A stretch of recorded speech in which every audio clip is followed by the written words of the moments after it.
The problem with your hip doesn't start when the pain shows up. It starts much earlier, while everything still feels fine. Maybe you don't feel strong pain yet. Maybe you do. Either way, something is happening inside your joints right now that most people only realize when it's already too late to act. And what I'm going to show you today are 4 factors that almost nobody connects to hip problems. Factors that are part of your daily life that seem harmless but are quietly accelerating a process from the inside out. What's most concerning is that most people going through this are doing everything right. They eat well, they try to stay active, they avoid overdoing it, and still the problem keeps progressing. The reason for that will become clear as we go.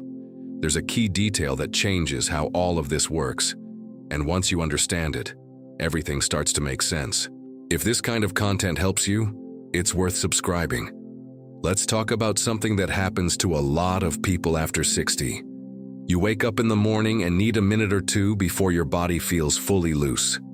You go up the stairs a bit more carefully than you used to. You notice you get up from a chair differently than before, or certain positions just feel harder without a clear reason. Maybe you don't feel real pain yet, but you can tell something has changed.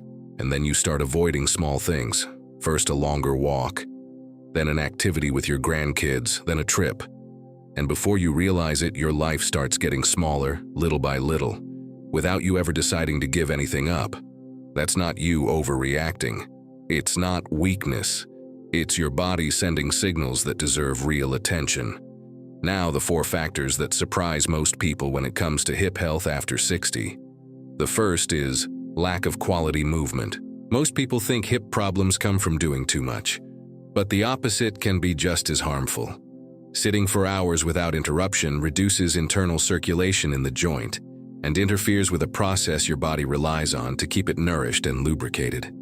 The hip joint doesn't have direct blood flow inside its structure. It depends on movement to receive what it needs. When that movement stops, the joint gradually becomes deprived. The second factor is low-grade chronic inflammation. It doesn't hurt. It doesn't show up on basic tests. But it's present in many people over 60, fueled by stress, poor sleep, inflammatory foods, and even environmental factors. This silent inflammation acts directly inside the joint space, slowly wearing down structures that should be protected. The third factor is muscle imbalance around the hip. The muscles that support and stabilize the joint become weaker and uneven over time. When that happens, pressure inside the joint is no longer evenly distributed. Certain areas start taking more load than they should, and the internal structure begins to wear down in an uneven way. The fourth factor is the most overlooked of all, the gradual loss of a specific substance inside the joint that begins as early as your 30s and accelerates over time. This substance is responsible for keeping the joint fluid thick, viscous, and functional. When it decreases, the fluid loses its ability to lubricate, absorb impact, and nourish the cartilage. And that's where the real problem begins. What most people don't realize is that these 4 factors don't act separately. They compound. And when they come together, the result inside the joint is far more serious than it seems, even if everything looks fine on the outside.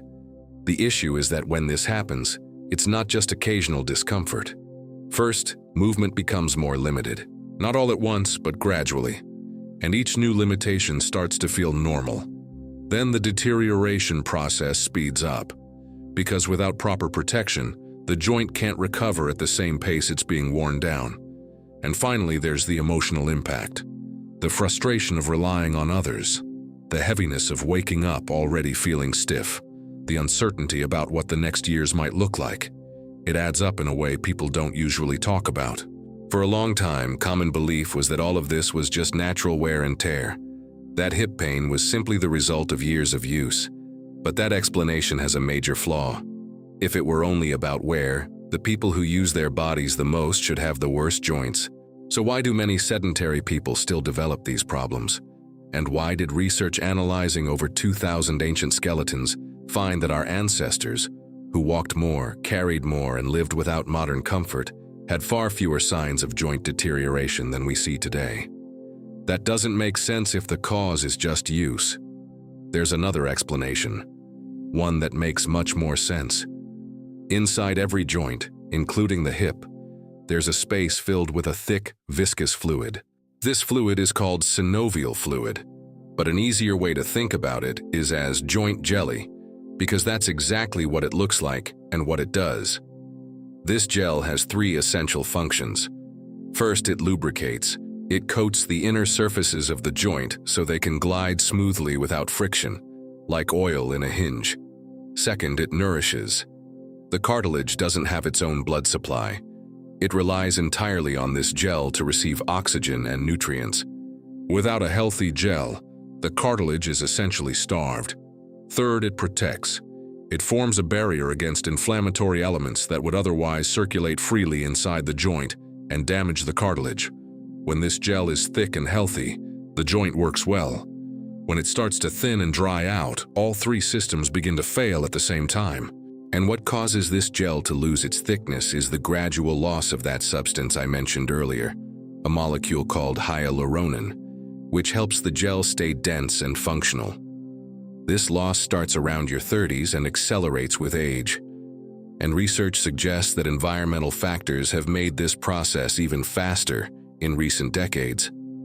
If you're over 60, a significant portion of that molecule is already gone, and the gel that remains is thinner than it should be. So here's the important question. If this gel is decreasing every day, and most common approaches don't address it, what actually can? That's where most people get stuck. Anti-inflammatories may help reduce pain for a while, but they don't affect the gel. Stretching and exercise are important, but without proper joint fluid, their effect has limits. Supplements like glucosamine and chondroitin are widely used, but research has shown inconsistent results. And the reason is simple. They focus on cartilage but ignore the gel that cartilage depends on. It's like trying to fix an engine without adding oil. Everything you've tried may have helped a little. But if the gel keeps thinning, the cycle continues. And there's one detail here that almost nobody talks about, which may explain why the results were never what you expected. In a remote village in Japan, researchers observed something that didn't fit the conventional model. People in their 70s, 80s, even 90s, working in the fields for hours, squatting, bending, carrying, without complaints, with a level of mobility that would surprise much younger people. When researchers looked into why, they found that something in their daily routine was linked to maintaining higher levels of this joint-supporting molecule. The conclusion was clear. There's a protective factor here that isn't just about bone, cartilage, or exercise alone. It's about the internal gel, and it can be supported. So the question became, how can this be applied in a practical way? What recent research suggests is an approach that works on three levels at once. First, supporting the body in restoring and maintaining the thickness of this joint gel from within. Second, reducing the factors that accelerate its breakdown, especially internal inflammation.